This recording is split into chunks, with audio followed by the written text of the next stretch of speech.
Bathroom ఎలిగా అంటే అవసరం లేదు. వాస్తు మీద 100 మంది దేవతలు ఉంటారు. అందరికీ ఒక్కొక్కరు దానికి మరి ఒక్కొక్కరు ఉంటారు.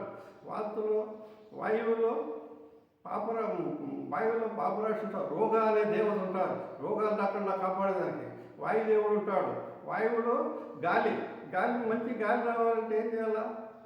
అక్కడ మలమూత్రాలు వెళ్తే ఏ గాలి వస్తుంది? రాదు. కాబట్టి దేవతలకు రాజు ఇంద్రుడైతే అసురులకు రాజు నిరుతి కుమారుడే రాహుకేతువులు. వీళ్ళందరికీ కూడా నవగ్రహాలకు పట్టిపోయిన ఆధిపత్యం ఉంటుంది. అష్టదిబ్బాలకు పట్టిపోయిన ఆధిపత్యం ఉంటుంది. ఇవన్నీ తెలుసుకొని చెప్పాలి. ఇక ఈదిపోట్లు కంటే అన్నీ ఈదిపోటు అంటే ఎట్లొస్తుంది అనేది మనం తెలుసుకోవాలి. ఈదిపోటు అంటే కన్ను దృష్టి. అందరి కళ్ళు ఒకే విధంగా ఉండవు. ఒకరికి గుద్ద కళ్ళు ఉంటాయి, ఒకరికి పిల్లి కళ్ళు ఉంటాయి, ఒకరికి పాము కళ్ళు ఉంటాయి, ఒకరికి ఎర్ర కళ్ళు ఉంటాయి, ఒకరికి ఆకు కళ్ళు ఉంటాయి, కొందరికి గుడ్డు కళ్ళు ఉంటాయి, కొన్ని చేప కళ్ళు ఉంటాయి, కొందరికి దిష్టి కళ్ళు ఉంటాయి, రకరకాలుగా కళ్ళు ఉంటాయి. ఆ కన్ను దృష్టినే ఈదిపోటు అంటారు. మన ఇంటిలోనే ఒక మొత్తం దళంత్రానికి ఎదురుగా ఉంటే ఇది పోటు కానీ మీకు ఇబ్బందులు జరుగుతూ ఉన్నాయి, ఇది తీసేయండి అని అంటారు. ఈదిపోటు అంటే శవ దృష్టి పడుతుంది. శవాన్ని ఎత్తుకొని పోయేటప్పుడు ఆ శవ దృష్టి పడిందంటే అదే ఈదిపోటు. దేవతా దృష్టి పడిందంటే ఈదిపోటు. ఒక శవం పోతా ఉంటే మనం ఎదురుగా వస్తే పక్కకు పోతాం. కాబట్టి ఈదిపోటు అంటే ప్రతి ఒక్కటి ఈదిపోటు చెడ్డదే, మంచిది ఏది లేదు. ఒక పాలు ఇస్తూ ఉంటుంది పాడి పశువు. కొందరు చూసినారంటే కన్నా పాలు ఇవ్వదు, తంతాది. కొన్ని సన్నబిడ్డలు ఉంటారు, పాలు తాగుతూ ఉంటే కొందరు చూస్తే పాలు తాగరు, ఏడుస్తారు. దాన్ని దిష్టి తీయాలా, ఏదో చేయాలా.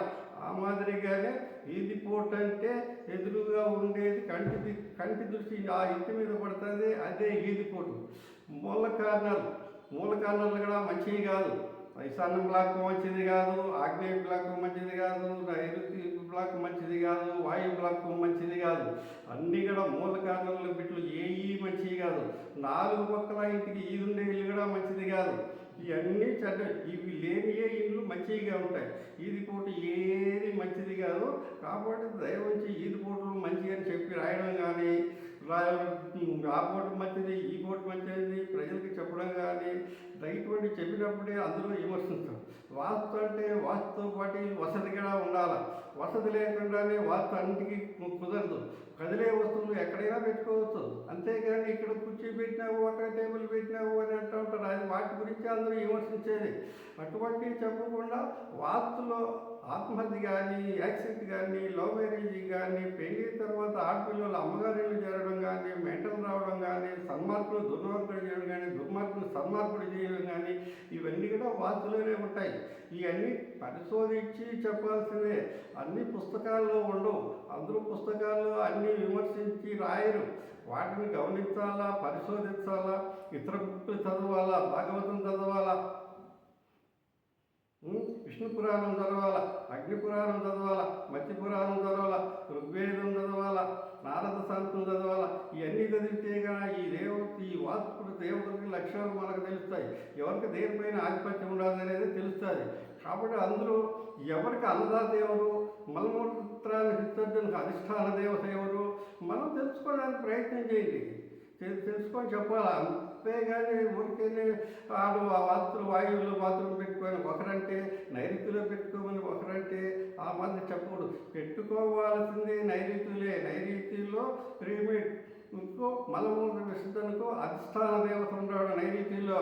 కొందరు చెప్తూ ఉన్నారు నైరుతిలో బాత్రూమ్ పెట్టుకుంటే తాలిబొట్లు జరిగిపోతాయని, యాక్సిడెంట్లు అవుతాయని, సంతానం దివాలా చేస్తుందని మనసులో వచ్చి భయపెడుతూ ఉన్నారు. ఎందుకు భయపెట్టాల్సి అంత అవసరం? భయపెట్టినప్పుడే శాస్త్రానికి నమ్మకం లేకుండా పోతుంది.